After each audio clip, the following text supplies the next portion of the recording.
ನಮಸ್ಕಾರ. ವಿಶೇಷ ಕಾರ್ಯಕ್ರಮಕ್ಕೆ ಸ್ವಾಗತ. ನಾನು ನವಿತಾ ಜೈನ್. ಕರ್ನಾಟಕದಲ್ಲಿ 5 ದಿನದಲ್ಲೇ 25,000 ಜನರಿಗೆ ಕೊರೋನಾ. ಜುಲೈ 27ಕ್ಕೆ 1 ಲಕ್ಷ, 15 ದಿನದಲ್ಲಿ 2 ಲಕ್ಷ ಆಗತ್ತಾ? ಆಗಸ್ಟ್ ಅಂತ್ಯಕ್ಕೆ ರಾಜ್ಯದಲ್ಲಿ 5 ಲಕ್ಷ ಕೇಸ್ ಆಗತ್ತಾ? ಇದೇ ಹೊತ್ತಿನ ಸ್ಪೆಷಲ್ ಕೊರೋನಾ ಆಗಸ್ಟ್ ಸುನಾಮಿ. 5 ದಿನದಲ್ಲಿ 25,000 ಮಂದಿಗೆ ಕೊರೋನಾ.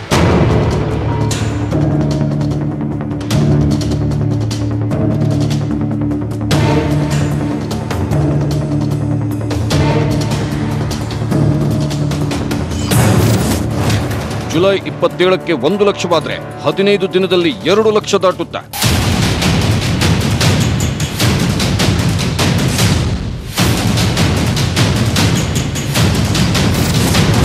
ಆಗಸ್ಟ್ ಅಂತ್ಯಕ್ಕೆ ರಾಜ್ಯದಲ್ಲಿ 5 ಲಕ್ಷ ಕೇಸ್ ಆಗುತ್ತಾ?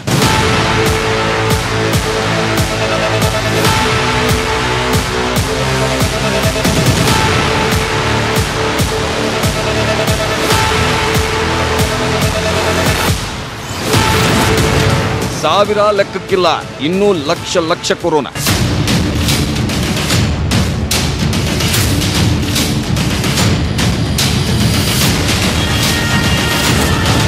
ಬೆಡ್ ಸಿಗೋದು ಕಷ್ಟ, ಚಿಕಿತ್ಸೆ ಸಿಗೋದೇ ಅದೃಷ್ಟ.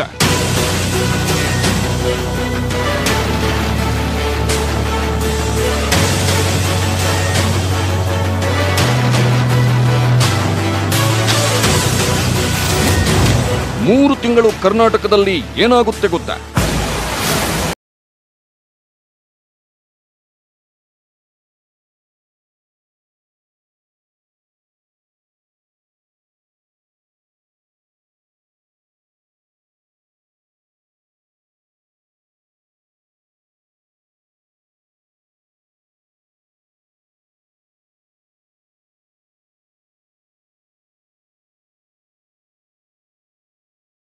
ಇಲ್ಲಿವರೆಗೂ ಸಾವಿರದ ಲೆಕ್ಕ, ಇನ್ಮುಂದೆ ಲಕ್ಷ ಸೋಂಕಿತರು ಪಕ್ಕ. ಎಸ್, ಕರ್ನಾಟಕದಲ್ಲಿ 100-150 ಅಂತ ಹೆಚ್ಚಾಗ್ತಿದ್ದ ಸೋಂಕು 1000, 10,000, 20,000 ಹೆಚ್ಚಾಗಿ ಈಗ ಲಕ್ಷ ದಾಟ್ತಿದೆ. ಹೀಗಾಗಿ ಇನ್ನು ಕೇವಲ 15 ದಿನದಲ್ಲಿ ಸೋಂಕಿತರ ಸಂಖ್ಯೆ 2 ಲಕ್ಷಕ್ಕೇರಲಿದೆ ಅಂತ ಎಚ್ಚರಿಕೆ ನೀಡಲಾಗಿದೆ. ಯಾಕಂದ್ರೆ ಕರ್ನಾಟಕದಲ್ಲಿ ಕೊರೋನಾ 10 ದಿನ, 9 ದಿನ, 8 ದಿನಕ್ಕೆ ಡಬಲ್ ಆಗ್ತಿದೆ ಅನ್ನೋ ಘನಘೋರ ಸತ್ಯ ಹೊರಬಿದ್ದಿದೆ. 15 ದಿನದಲ್ಲಿ 1 ಲಕ್ಷ. ಆಗಸ್ಟ್ ಅಂತ್ಯದ ವೇಳೆಗೆ ಕರ್ನಾಟಕದಲ್ಲಿ 5 ಲಕ್ಷಕ್ಕೆ ಸೋಂಕಿತರು ಏರುವ ಅಂದಾಜಿನ ಲೆಕ್ಕಾಚಾರವೂ ಹೊರಬಿದ್ದಿದೆ. ಹಾಗಾದ್ರೆ ಹೇಗಿರುತ್ತೆ ಮುಂದಿನ ಪರಿಸ್ಥಿತಿ? ಕೊರೋನಾ ಆಗಸ್ಟ್ ಸುನಾಮಿಗೆ ಕರ್ನಾಟಕ ಪತ್ರಗೊಟ್ಟುತ್ತಾ? ಬೆಡ್ಗೆ ಮತ್ತಷ್ಟು ಕೊರತೆ, ಚಿಕಿತ್ಸೆ ಸಿಗೋದೇ ಅದೃಷ್ಟ ಅನ್ನೋ ಸ್ಥಿತಿ ಬಂದೇ ಬಿಡ್ತಾ? ಎಸ್ ಅಂತಿದೆ ನೋಡಿ ರಾಜ್ಯದಲ್ಲಿ ದಿನದಿಂದ ದಿನಕ್ಕೆ ಮಹಾಸ್ಫೋಟವಾಗ್ತಿರೋ ಸೋಂಕು.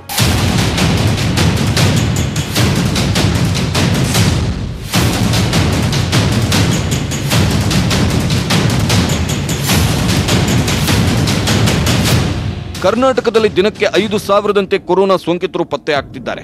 ಸಕ್ರಿಯ ಕೊರೋನಾ ಕೇಸ್ಗಳು ಹೆಚ್ಚಿರುವ ರಾಜ್ಯಗಳ ಪೈಕಿ ಕರ್ನಾಟಕ ಈಗ 2ನೇ ಸ್ಥಾನಕ್ಕೇರಿದೆ. ಅತಿ ಹೆಚ್ಚು ಸೋಂಕಿತರಿರುವ ರಾಜ್ಯಗಳ ಪೈಕಿ ಕರ್ನಾಟಕ 4ನೇ ಸ್ಥಾನದಲ್ಲಿದೆ. ದಕ್ಷಿಣ ಭಾರತದಲ್ಲಿ ಕರ್ನಾಟಕವೇ ಡೇಂಜರ್ ಸ್ಟೇಟ್ ಅನ್ನೋ ಹಣೆಪಟ್ಟಿ ಹೊತ್ಕೊಂಡಾಗಿದೆ. ತಮಿಳುನಾಡಿಗಿಂತಲೂ ಸಕ್ರಿಯ ಕೊರೋನಾ ಕೇಸ್ ಕರ್ನಾಟಕದಲ್ಲಿದ್ದು ಮುಂದೆ ಮತ್ತಷ್ಟು ಸಂಕಷ್ಟ ಎದುರಾಗಲಿದೆ. ಯಾಕಂದ್ರೆ ಇದೀಗ ಹೆಚ್ಚಾಗ್ತಿರುವ ಕೊರೋನಾ ಕೇಸ್ಗಳ ಪ್ರಮಾಣ ನೋಡಿದ್ರೆ ರೆಡಿಯಾಗಿರುವ ಆಸ್ಪತ್ರೆ ಬೆಡ್ಗಳು, ಕೋವಿಡ್ ಕೇರ್ ಸೆಂಟರ್ಗಳ ಬೆಡ್ಗಳು ಎಲ್ಲೆಲ್ಲೂ ಸಾಕಾಗಲ್ಲ. ನಿತ್ಯ 5,000ಕ್ಕೂ ಹೆಚ್ಚು ಸೋಂಕಿತರು ಪತ್ತೆ ಆಗ್ತಾ ಹೋದ್ರೆ ಬೆಡ್ ಸಿಗೋದು ಬಿಡಿ, ಕೊನೆಯ ಪಕ್ಷ ಮನೆಯಲ್ಲಿದ್ರೂ ಚಿಕಿತ್ಸೆ ಪಡೆದುಕೊಳ್ಳುವ ಸಲಹೆ ಸಿಗೋದು ಕೂಡ ಕಷ್ಟವಾಗಲಿದೆ. ಈಗಿನ ಪರಿಸ್ಥಿತಿ ನೋಡಿದ್ರೆ ಈ ಭಯಾನಕ ದುಸ್ಥಿತಿ ಎದುರಾಗುವ ದಿನಗಳು ಬಹಳ ದೂರವೇನೂ ಇಲ್ಲ. ಹೆಚ್ಚಾಗ್ತಿದೆ ನಿಗೂಢ ಸಾವು, ಕುಸಿದು ಬಿದ್ದವರಿಗೂ ಕೊರೋನಾನ. ಮೃತಪಟ್ಟ ಬಳಿಕ ಹಲವರಲ್ಲಿ ಪತ್ತೆ ಆಗ್ತಿದೆ ಹೆಮ್ಮಾರಿ ವೈರಸ್. ಕೊರೋನಾ ಮಹಾಸ್ಫೋಟವಲ್ಲ, ಸಾವಲ್ಲೂ ಕರ್ನಾಟಕ 1 ಹೆಜ್ಜೆ ಮುಂದೆನೇ ಇದೆ. ಕೊರೋನಾ ಬಂದ್ರೆ ಸಾಯಲ್ಲ ಅಂತ ಎಷ್ಟೇ ಹೇಳಿದ್ರು ವಯಸ್ಸಾದವರಿಗೆ, ನಾನಾ ರೋಗದಿಂದ ಬಳಲುತ್ತಿರೋರಿಗೆ ಕೊರೋನಾ ಕಂಟಕವಾಗಿ ಪರಿಣಮಿಸೋದು ಸುಳ್ಳೇನೂ ಅಲ್ಲ. ಹಾಗಂತ ಈ ವರ್ಗದ ಸೋಂಕಿತರೆಲ್ಲ ಸಾಯ್ತಾರೆ ಅಂತಾನೂ ಅರ್ಥ ಅಲ್ಲ. ಮಾನಸಿಕವಾಗಿ ಧೈರ್ಯದಿಂದ ಇರುವ ಜನರು ಕೊರೋನಾ ಗೆದ್ದು ಬರ್ತಿದ್ದಾರೆ. ಆದರೆ ಇತ್ತೀಚೆಗೆ ನಿಗೂಢವಾಗಿ ಸಾಯ್ತಿರೋರ ಸಂಖ್ಯೆಯೂ ಹೆಚ್ಚಾಗ್ತಿರೋದು ಇನ್ನಷ್ಟು ಭೀತಿಗೆ ಕಾರಣವಾಗ್ತಿದೆ. ಸದ್ದಿಲ್ಲದೆ ಹರಡಿದ ಕೊರೋನಾ ಸೈಲೆಂಟ್ ಆಗಿ ಜೀವ ತೆಗೆಯುತ್ತಿದೆಯಾ ಎಂಬ ಅನುಮಾನ ಮೂಡುವಂತೆ ಮಾಡಿದೆ. ಹೌದು, ಇತ್ತೀಚೆಗೆ ರಾಜ್ಯದಲ್ಲಿ ನಿಗೂಢವಾಗಿ ಸಾವನ್ನಪ್ಪಿರೋರಿಗೆ ಕೊರೋನಾ ಪಾಸಿಟಿವ್ ಬಂದಿರುವ ಸಾಕಷ್ಟು ಉದಾಹರಣೆಗಳಿವೆ. ಅದರಲ್ಲೂ ಬೆಂಗಳೂರಿನಲ್ಲಾಗ್ತಿರುವ ಅನುಮಾನಾಸ್ಪದ ಸಾವು ಕ್ಷಣಕ್ಕೂ ಭೀತಿ ಹುಟ್ಟಿಸ್ತಿರೋದು ಸುಳ್ಳಲ್ಲ. ಸೋಂಕು 1 ಲಕ್ಷ ದಾಟಿದ ದಿನವೇ ಬೆಂಗಳೂರಿನ ಆರ್ಟಿ ನಗರದ ಪಾರ್ಕ್ನಲ್ಲಿ ವಾಕಿಂಗ್ಗೆ ಬಂದ ವ್ಯಕ್ತಿ ಅನುಮಾನಾಸ್ಪದವಾಗಿ ಸಾವನ್ನಪ್ಪಿದ ಘಟನೆಯೂ ನಡೆದಿದೆ. ಈ ವ್ಯಕ್ತಿಗೆ ಸೋಂಕಿದೆಯಾ ಇಲ್ವಾ ಗೊತ್ತಿಲ್ಲ. ಆದ್ರೆ ಒಂದೊಂದು ನಿಗೂಢ ಸಾವು ಕೊರೋನಾ ಭೀತಿ ಭಯವನ್ನ ಹೆಚ್ಚಿಸ್ತಿರೋದಂತೂ ಸತ್ಯ. ತಜ್ಞರು ಹೇಳಿದಂತೆ ಆಗಸ್ಟ್ ಅಂತ್ಯಕ್ಕೆ ರಾಜ್ಯದಲ್ಲಿ ಸೋಂಕಿತರ ಸಾವು 9,000ಕ್ಕೆ ಏರುತ್ತಾ ಎಂಬ ಆತಂಕವು ಕ್ಷಣಕ್ಕೂ ಕಾಡ್ತಿದೆ.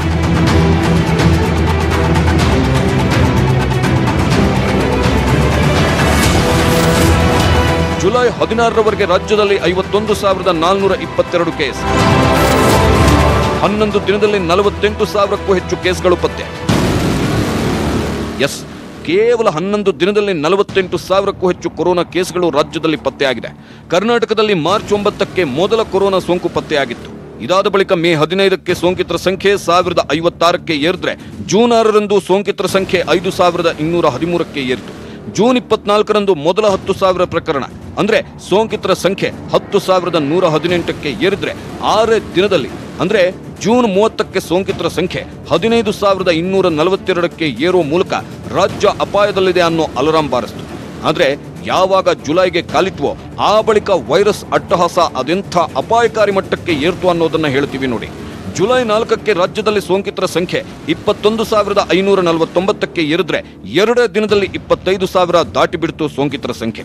ಆ ಬಳಿಕ 3 ದಿನದಲ್ಲಿ 6,000 ಸೋಂಕಿತರು ಪತ್ತೆ ಆದ್ರೆ ಜುಲೈ 9ರಂದು 31,105 ಇದ್ದ ಸೋಂಕಿತರ ಸಂಖ್ಯೆ 4 ದಿನಕ್ಕೆ ಅಂದ್ರೆ ಜುಲೈ 13ರಂದು 10,000ದಷ್ಟು ಏರಿಕೆಯಾಗಿ 41,581ಕ್ಕೆ ಬಂದು ತಲುಪಿತು. ಮತ್ತೆ 10,000 ಸೋಂಕು ಪತ್ತೆಯಾಗೋಕ್ಕೆ ತಗೊಂಡಿದ್ದು ಜಸ್ಟ್ 3 ದಿನ ಮಾತ್ರ. ಜುಲೈ 16ಕ್ಕೆ ಸೋಂಕಿತರ ಸಂಖ್ಯೆ 51,422ಕ್ಕೆ ಏರಿದ್ರೆ ಜುಲೈ 27ರ ನಂತರ 1 ಲಕ್ಷ ದಾಟ್ತಿದೆ. ಹೀಗೆ ಕೇವಲ 11 ದಿನದಲ್ಲಿ ರಾಜ್ಯದ ಸೋಂಕಿತರ ಸಂಖ್ಯೆ 48,000ಕ್ಕೂ ಹೆಚ್ಚಾಗಿದೆ. ಹಾಗಾಗಿ ಇನ್ನು 15 ದಿನದಲ್ಲಿ ಮತ್ತೊಂದು ಲಕ್ಷ ಸೋಂಕಿತರು ಪತ್ತೆಯಾಗಲಿದ್ದಾರೆ ಅನ್ನೋ ಅಂದಾಜನ್ನ ತಜ್ಞರು ಮಾಡಿದ್ದಾರೆ. 4 ದಿನದಲ್ಲಿ ನಿತ್ಯ 5,000 ದಾಟಿದ ಕೊರೋನಾ ಕೇಸ್.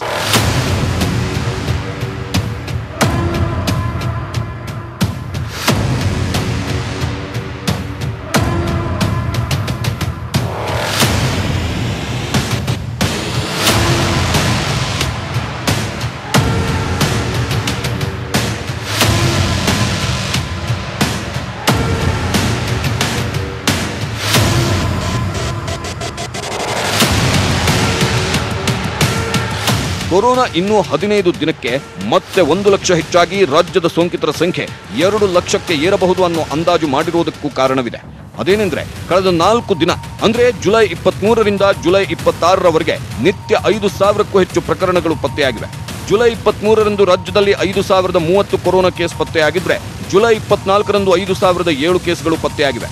ಇನ್ನು ಜುಲೈ 25ರಂದು 5,072 ಕೇಸ್ಗಳು ಪತ್ತೆಯಾಗಿದ್ರೆ ಜುಲೈ 26ರಂದು 5,199 ಕೊರೋನಾ ಕೇಸ್ಗಳು ಪತ್ತೆಯಾಗಿವೆ. ಹೀಗೆ ನಿತ್ಯ 5,000ಕ್ಕೂ ಹೆಚ್ಚು ಪ್ರಕರಣಗಳು ಪತ್ತೆಯಾಗಿವೆ.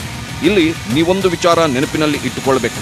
ಅದೇನೆಂದ್ರೆ ಪ್ರತಿದಿನ ಆರೋಗ್ಯ ಇಲಾಖೆ ಬಿಡುಗಡೆ ಮಾಡುವ ಈ ಸೋಂಕಿನ ಸಂಖ್ಯೆ 4-5 ದಿನ ಹಿಂದಿನದ್ದು ಆಗಿರುತ್ತೆ. ಯಾಕಂದ್ರೆ ಕೊರೋನಾ ಟೆಸ್ಟ್ಗೆ ಒಳಪಟ್ಟವರ ರಿಪೋರ್ಟ್ ಒಂದೇ ದಿನಕ್ಕೆ ಬರ್ತಿಲ್ಲ, 4-5 ದಿನ. ಇನ್ನು ಕೆಲ ಜಿಲ್ಲೆಗಳಲ್ಲಿ 25 ದಿನ ತಡವಾಗಿ ಹೊರಬಿದ್ದ ಘಟನೆಯೂ ನಡೆದಿದೆ. ಮೊನ್ನೆ ಚಿಕ್ಕಮಗಳೂರಲ್ಲಿ ಒಂದೇ ಕುಟುಂಬದ 10 ಮಂದಿಗೆ ಸೋಂಕಿದೆ ಅನ್ನೋ ರಿಪೋರ್ಟ್ 25 ದಿನದ ಬಳಿಕ ಬಂದಿತ್ತು. ಸಕ್ರಿಯ ಕೇಸ್ ಹೆಚ್ಚಿರುವ 2ನೇ ರಾಜ್ಯ ಕರ್ನಾಟಕ.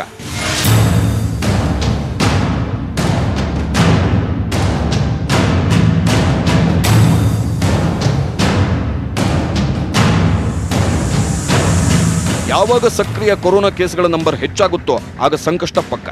ಕರ್ನಾಟಕವು ಈಗ ಕೊರೋನಾ ಸಂಕೋಲೆಯಲ್ಲಿ ಉಸಿರುಗಟ್ಟುವಂತೆ ಮಾಡಿರೋದೇ ಈ ಸಕ್ರಿಯ ಪ್ರಕರಣದ ಸಂಖ್ಯೆ.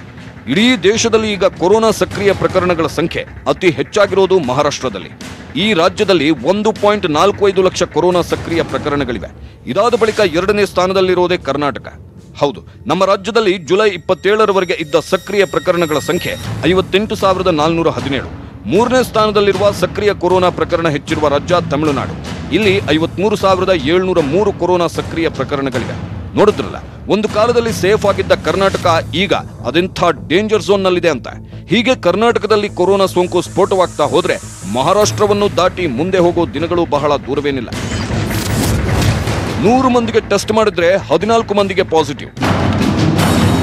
ಎಸ್, ಜುಲೈ ತಿಂಗಳಲ್ಲಿ ಕರ್ನಾಟಕದಲ್ಲಿ ಕೊರೋನಾ ಪರೀಕ್ಷೆಗೊಳಪಟ್ಟ ಪ್ರತಿ 100 ಮಂದಿಯಲ್ಲಿ 14 ಮಂದಿಗೆ ಪಾಸಿಟಿವ್ ಬರ್ತಿದೆ. ಜೂನ್ ಅಂತ್ಯದವರೆಗೆ ಪ್ರತಿ 100ರಲ್ಲಿ 2 ಕಾಣಿಸಿಕೊಳ್ತಿದ್ದ ಸೋಂಕು ಜುಲೈನಲ್ಲಿ ಅದೆಷ್ಟು ಪ್ರಮಾಣ ಹೆಚ್ಚಾಗಿದೆ ಅನ್ನೋದನ್ನ ನೀವೇ ಊಹಿಸಿ. ರಾಜ್ಯದಲ್ಲಿ ಕೇವಲ 26 ದಿನದಲ್ಲಿ 79,627 ಮಂದಿ ಸೋಂಕಿತರು ಪತ್ತೆಯಾಗಿದ್ದಾರೆ ಅಂದ್ರೆ ಇನ್ನೂ ಅದೆಂಥ ಸಂಕಷ್ಟದಲ್ಲಿ ನಾವಿದ್ದೇವೆ ಅಂತ ನೀವು ಯೋಚಿಸಿ. ಹಾಗಂತ ಬೆಂಗಳೂರು ಮಾತ್ರವೇ ಡೇಂಜರಾ? ಬೆಂಗಳೂರಲ್ಲೇ ಅತಿ ಹೆಚ್ಚು ಕೊರೋನಾ ಪತ್ತೆ ಆಗ್ತಿದ್ಯಾ? ಉಳಿದ ಜಿಲ್ಲೆಗಳು ಸದ್ಯಕ್ಕೆ ಸೇಫಾ ಅಂತ ನೀವು ಯೋಚಿಸ್ತಿದ್ದೀರಾ? ಖಂಡಿತ ಇಲ್ಲ ವೀಕ್ಷಕರೇ. ಬೆಂಗಳೂರಿಗಿಂತಲೂ 16 ಜಿಲ್ಲೆಗಳು ಇನ್ನೂ ಹೈ ಡೇಂಜರ್ ಝೋನ್ಗೆ ಬಂದು ತಲುಪ್ತಿವೆ. 5 ಜಿಲ್ಲೆಗಳಲ್ಲಿ ಕೊರೋನಾ ಸೋಂಕಿತರ ಸಂಖ್ಯೆ ಈಗಾಗಲೇ 3,000 ಗಡಿ ದಾಟಿ ಇನ್ನೂ ಕೆಲ ಜಿಲ್ಲೆಗಳಲ್ಲಿ 4,000 ದಾಟಿದೆ. 5 ಜಿಲ್ಲೆಗಳಲ್ಲಿ 3,000 ಗಡಿ ದಾಟಿದ ಸೋಂಕು. ಬಳ್ಳಾರಿ, ದಕ್ಷಿಣ ಕನ್ನಡ, ಉಡುಪಿ, ಧಾರವಾಡ, ಕಲಬುರಗಿ ಈ 5 ಜಿಲ್ಲೆಗಳು ಬೆಂಗಳೂರಿನ ನಂತರ ಅತಿ ಅಪಾಯದಲ್ಲಿ ಇರೋ ಪ್ರದೇಶಗಳು. ದಕ್ಷಿಣ ಕನ್ನಡದಲ್ಲಿ ಸೋಂಕಿತರ ಸಂಖ್ಯೆ 4,800 ದಾಟಿದ್ರೆ ಬಳ್ಳಾರಿಯಲ್ಲಿ ಸೋಂಕಿತರ ಸಂಖ್ಯೆ 4,000 ದಾಟಿದೆ. ಇನ್ನು ಕಲಬುರಗಿಯಲ್ಲಿ 3,800ಕ್ಕೂ ಹೆಚ್ಚು ಸೋಂಕಿತರು ಪತ್ತೆಯಾಗಿದ್ರೆ ಉಡುಪಿಯಲ್ಲಿ ಸೋಂಕಿತರ ಸಂಖ್ಯೆ 3,300 ದಾಟಿದೆ. ಧಾರವಾಡದಲ್ಲಿ 3,000ಕ್ಕೂ ಹೆಚ್ಚು ಸೋಂಕಿತರಿದ್ದಾರೆ. ಈ 5 ಜಿಲ್ಲೆಗಳಲ್ಲಿ ನಿತ್ಯ ತಲಾ 150ಕ್ಕೂ ಹೆಚ್ಚು ಕೇಸ್ಗಳು, ಕೆಲವೊಮ್ಮೆ 500ಕ್ಕೂ ಹೆಚ್ಚು ಪ್ರಕರಣಗಳು ದಾಖಲಾಗ್ತಿವೆ. ಹೀಗಾಗಿ ಮುಂದಿನ ದಿನಗಳಲ್ಲಿ ಕೊರೋನಾ ಸುನಾಮಿ ದೊಡ್ಡ ಮಟ್ಟದಲ್ಲಿ ಏಳೋದೇ ಈ 5 ಜಿಲ್ಲೆಗಳಲ್ಲಿ ಅನ್ನೋದನ್ನ ಅಲ್ಲಗಳೆಯೋದು ಕಷ್ಟ. 20 ಜಿಲ್ಲೆಗಳಲ್ಲಿ 1,000 ದಾಟಿದ ಕೊರೋನಾ. ಮೇಲೆ ಹೇಳಿದ 5 ಜಿಲ್ಲೆಗಳು ಬಿಟ್ಟು ಇನ್ನೂ 15 ಜಿಲ್ಲೆಗಳಲ್ಲಿ ಕೊರೋನಾ ಸೋಂಕಿತರ ಸಂಖ್ಯೆ 1,000, 2,000 ದಾಟಿದೆ. ಹೌದು, ದಾವಣಗೆರೆಯಲ್ಲಿ 1,400ಕ್ಕೂ ಹೆಚ್ಚು ಸೋಂಕಿತರು ಪತ್ತೆಯಾಗಿದ್ರೆ ಮೈಸೂರಲ್ಲಿ ಸೋಂಕಿತರ ಸಂಖ್ಯೆ 3,000 ಗಡಿ ದಾಟುವ ಹಂತದಲ್ಲಿದೆ. ಚಿಕ್ಕಬಳ್ಳಾಪುರದಲ್ಲಿ 1,500ಕ್ಕೂ ಹೆಚ್ಚು ಸೋಂಕು ಪತ್ತೆಯಾದ್ರೆ ಉತ್ತರ ಕನ್ನಡದಲ್ಲಿ 1,700 ದಾಟಿದೆ. ಬೆಳಗಾವಿಯಲ್ಲಿ 2,000ಕ್ಕೂ ಹೆಚ್ಚು ಕೇಸ್, ಬಾಗಲಕೋಟೆಯಲ್ಲಿ 1,200ಕ್ಕೂ ಹೆಚ್ಚು ಸೋಂಕು, ಬೀದರ್ನಲ್ಲಿ 1,800 ದಾಟಿದ ಕೊರೋನಾ ಪ್ರಕರಣ ಹಾಗೂ ವಿಜಯಪುರದಲ್ಲಿ 2,300ಕ್ಕೂ ಹೆಚ್ಚು ಪ್ರಕರಣ ಪತ್ತೆಯಾಗಿದೆ. ಇನ್ನು ಮಂಡ್ಯದಲ್ಲಿ ಸೋಂಕಿನ ಸಂಖ್ಯೆ 1,200 ದಾಟಿದ್ರೆ ಗದಗದಲ್ಲೂ 1,000 ದಾಟಿದೆ. ಬೆಂಗಳೂರು ಗ್ರಾಮಾಂತರದಲ್ಲೂ 1,600ಕ್ಕೂ ಹೆಚ್ಚು ಸೋಂಕು ಪತ್ತೆಯಾಗಿದ್ರೆ ಯಾದಗಿರಿ, ಹಾಸನ ಮತ್ತು ರಾಯಚೂರಿನಲ್ಲಿ 2,000 ಸೋಂಕಿತರು ದಾಟುವ ದಿನಗಳು ಹತ್ತಿರದಲ್ಲೇ ಇದೆ. ಹೀಗೆ ರಾಜ್ಯದಲ್ಲಿ 20 ಜಿಲ್ಲೆಗಳಲ್ಲಿ ಈಗಾಗಲೇ ಸೋಂಕು 1,000, 2,000, 4,000 ದಾಟಿದೆ. ಇನ್ನೂ 16 ಜಿಲ್ಲೆಗಳಲ್ಲೂ ಕೊರೋನಾ ದೊಡ್ಡ ಮಟ್ಟದಲ್ಲಿ ಸ್ಫೋಟವಾಗುವ ಸಾಧ್ಯತೆ ಕಾಣುತ್ತಿದೆ. ಹೀಗಾಗಿ ಇಷ್ಟು ದಿನ ಬೆಂಗಳೂರಿನ ನರಕವನ್ನ ನೋಡಿದ್ದಾಯ್ತು. ಇನ್ನು ಬೆಂಗಳೂರಿನ ಜೊತೆಗೆ ಜಿಲ್ಲೆಗಳ ಮಹಾನರಕವನ್ನ ನೋಡುವ ದೌರ್ಭಾಗ್ಯ ಬಂದರೂ ಅಚ್ಚರಿಯಿಲ್ಲ. ಆಗಸ್ಟ್ ಅಂತ್ಯದ ವೇಳೆಗೆ 5 ಲಕ್ಷ ದಾಟುತ್ತಾ ಸೋಂಕು. ಕೊರೋನಾ ಇದೇ ವೇಗ ಅಥವಾ ಇದಕ್ಕಿಂತಲೂ ರಣವೇಗ ಪಡ್ಕೊಂಡಿದ್ದೇ ಆದಲ್ಲಿ ಆಗಸ್ಟ್ ಅಂತ್ಯಕ್ಕೆ ರಾಜ್ಯದಲ್ಲಿ 5 ಲಕ್ಷ ದಾಟುವ ಸಾಧ್ಯತೆ ಇದೆ ಅಂತ ತಜ್ಞರು ಈಗಾಗಲೇ ಎಚ್ಚರಿಸಿದ್ದಾರೆ. ಕರ್ನಾಟಕದಲ್ಲಿ ಇನ್ನೂ 15 ದಿನಕ್ಕೆ ಮತ್ತೆ 1 ಲಕ್ಷ ಸೋಂಕಿತರು ಪತ್ತೆಯಾಗುವುದು ಮಾತ್ರವಲ್ಲ, ಕೊರೋನಾ ಟೆಸ್ಟ್ ಇನ್ನಷ್ಟು ಹೆಚ್ಚಿಸಿದ್ರೆ ಆಗಸ್ಟ್ ಅಂತ್ಯಕ್ಕೆ ರಾಜ್ಯದಲ್ಲಿ 5.6 ಲಕ್ಷ ಕೇಸ್ಗಳು ಪತ್ತೆಯಾಗುವ ಸಾಧ್ಯತೆ ಇದೆ ಅಂತ ತಜ್ಞರು ಭವಿಷ್ಯ ನುಡಿದಿದ್ದಾರೆ. ಇನ್ನು ಆಗಸ್ಟ್ ಅಂತ್ಯಕ್ಕೆ 8,987 ಮಂದಿ ಕರ್ನಾಟಕದಲ್ಲೇ ಸಾಯುವ ಸಾಧ್ಯತೆ ಇದೆ ಅಂತಾನೂ ಎಚ್ಚರಿಕೆ ನೀಡಲಾಗಿದೆ. ಸದ್ಯಕ್ಕೆ ರಾಜ್ಯದಲ್ಲಿ ಕೊರೋನಾ ಸಾವು 2,000 ಗಡಿ ಸಮೀಪಿಸುತ್ತಿದೆ.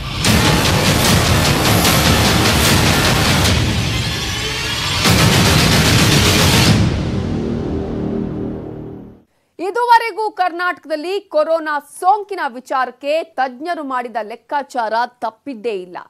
ಹಾಗಾಗಿ ಆಗಸ್ಟ್ ಎಚ್ಚರಿಕೆ ನಿಜವಾಗುವ ಆತಂಕವಿದೆ.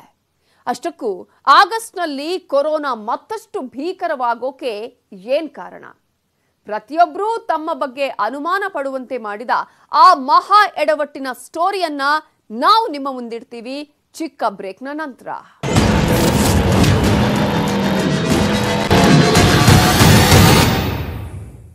ಕೊರೋನಾ ಆಗಸ್ಟ್ನಲ್ಲಿ ಮತ್ತಷ್ಟು ಭೀಕರವಾಗೋದನ್ನ ತಪ್ಪಿಸೋದೇ ಕಷ್ಟವಾಗಬಹುದು ಅಂತಾರೆ ತಜ್ಞರು. ಹಾಗಾದ್ರೆ ಆಗಸ್ಟ್ ಕಂಟಕಕ್ಕೆ ಕಾರಣವಾಗಿದ್ದೇನು? ಸೋಂಕು ಸಮುದಾಯ ಹಂತಕ್ಕೆ ತಲುಪಿದೆಯಾ? ಆ ರಿಪೋರ್ಟ್ ಅನ್ನ ನಿಮ್ಮ ಮುಂದೆ ಇಡ್ತಾ ಇದ್ದೀವಿ. ಸೋಂಕಿತರ ಟ್ರೇಸಿಂಗ್ ನಲ್ಲಿ ಹಿಂದೆ ಬಿದ್ದ ಕರ್ನಾಟಕ. ಬೆಂಗಳೂರಿನಲ್ಲಿ 3,388 ಸೋಂಕಿತರೇ ನಾಪತ್ತೆ.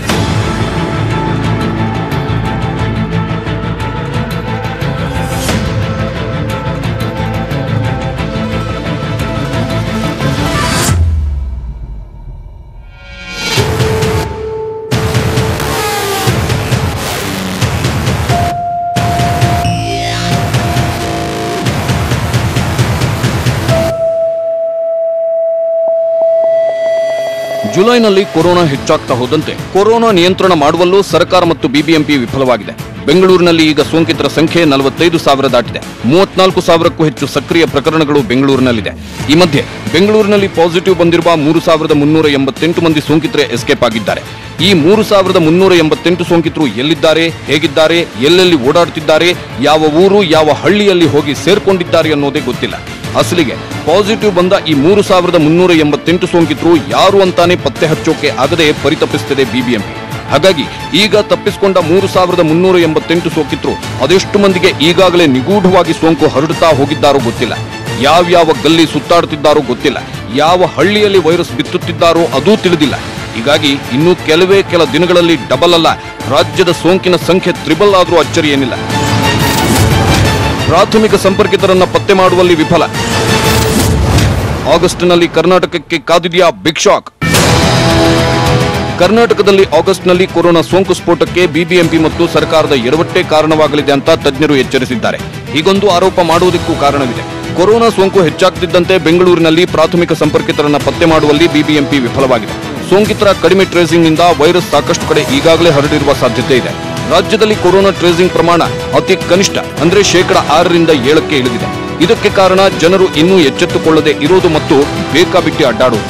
ಉದಾಹರಣೆಗೆ ಹೇಳೋದಾದ್ರೆ ಬೆಂಗಳೂರಲ್ಲಿ ಸೋಂಕಿರುವ ಒಬ್ಬ ವ್ಯಕ್ತಿ ಓಡಾಡಿದ್ರೆ ತನಗೆ ಪರಿಚಯವಿಲ್ಲದ ಸಾವಿರಾರು ಜನರನ್ನ ಪರೋಕ್ಷವಾಗಿ ಭೇಟಿಯಾಗ್ತಾನೆ.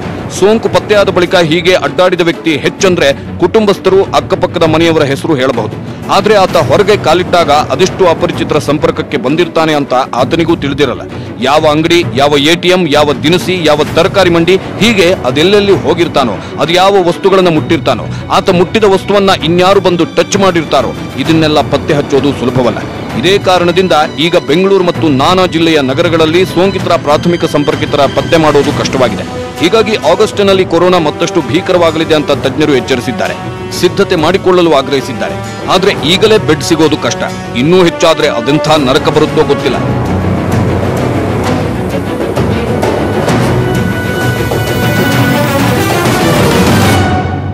ಸೋಂಕಿತರಿಗೆ ವೆಂಟಿಲೇಟರ್ ಸಿಗ್ತಿಲ್ಲ. 4-5 ದಿನವಾದ್ರೂ ಚಿಕಿತ್ಸೆ ಕೊಡ್ತಿಲ್ಲ. ದುಡ್ಡಿದ್ದವರು ಎಷ್ಟು ದುಡ್ಡಾದ್ರೂ ಕೊಡ್ತೀವಿ, ಐಸಿಯು ಕೊಡಿ ಅಂತ ಹೇಳಿದ್ರೂ ಐಸಿಯು ಸಿಗ್ತಿಲ್ಲ. ಬಡವನ ಪಾಡಂತೂ ಹೇಳಲೇಬೇಕಾಗಿಲ್ಲ. ಇನ್ನು ಎಚ್ಚೆತ್ತುಕೊಳ್ಳದಿದ್ರೆ ಅದೆಂತಹ ನರಕ ಬರುತ್ತೆ ಅನ್ನೋದನ್ನ ನಾವು ಹೇಳ್ತೀವಿ after a short break. Herd immunity ಬೆಳೀತಾ ಇದೆ. ಒಮ್ಮೆ ಕೊರೋನಾ ಬಂದ್ರೆ ಮತ್ತೆ ಸೋಂಕು ಅಂಟಲ್ಲ. ಏನೂ ಆಗಲ್ಲ ಅಂತ ಏನಾದ್ರೂ ಉಡಾಫೆ ಮಾಡಿದ್ರೆ ಖಂಡಿತ ಅಪಾಯ ಇದೆ. 2 ತಿಂಗಳು ಯಾಕೆ ಎಚ್ಚರದಿಂದ ಇರಲೇಬೇಕು ಅನ್ನೋದಕ್ಕೆ ಇಲ್ಲಿದೆ ನೋಡಿ ಉತ್ತರ.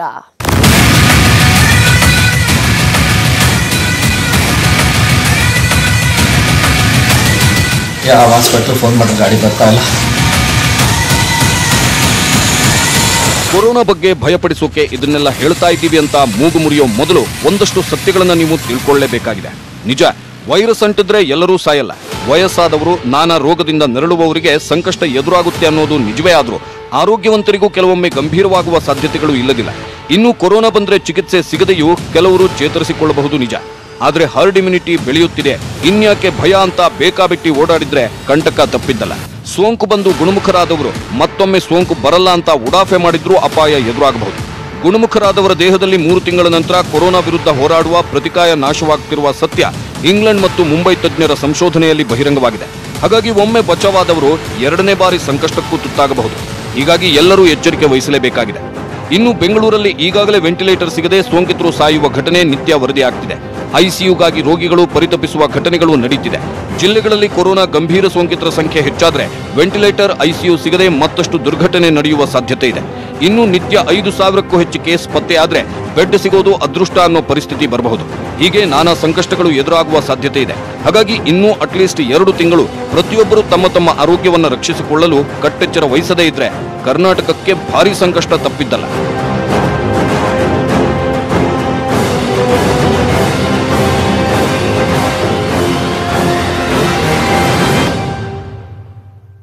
ಕೊರೋನಾ ಬಗ್ಗೆ ಭಯ ಬೇಡ ನಿಜ. ಹಾಗಂತ ಹೇಳಿ ಉಡಾಫೆ ಮಾಡಿ ನಿರ್ಲಕ್ಷ್ಯ ಮಾಡಿದ್ರೆ ಇಡೀ ಕರ್ನಾಟಕಕ್ಕೆ ಅಪಾಯ ತಪ್ಪಿದ್ದಲ್ಲ. ಹಾಗಾಗಿ ಇದರ ಬಗ್ಗೆ ಭಯ ಬಿಟ್ಟು ಎಚ್ಚರಿಕೆ ವಹಿಸಿ. ಹೀಗೆ ಮಾಡಿದ್ರೆ ಅಟ್ಲೀಸ್ಟ್ 2 ತಿಂಗಳ ನಂತರವಾದರೂ ನೆಮ್ಮದಿಯ ನಿಟ್ಟುಸಿರು ಬಿಡಬಹುದು. ಇಲ್ಲವಾದ್ರೆ ಮುಂದಿನ ವರ್ಷದವರೆಗೂ ಇದೇ ನರಕ ತಪ್ಪಿದ್ದಲ್ಲ ಅಂತ ಹೇಳ್ತಾ ಈ ಕಾರ್ಯಕ್ರಮವನ್ನ ಮುಗಿಸ್ತಾ ಇದ್ದೀವಿ. ನೋಡ್ತಾ ಇರಿ ನ್ಯೂಸ್ 18 ಕನ್ನಡ.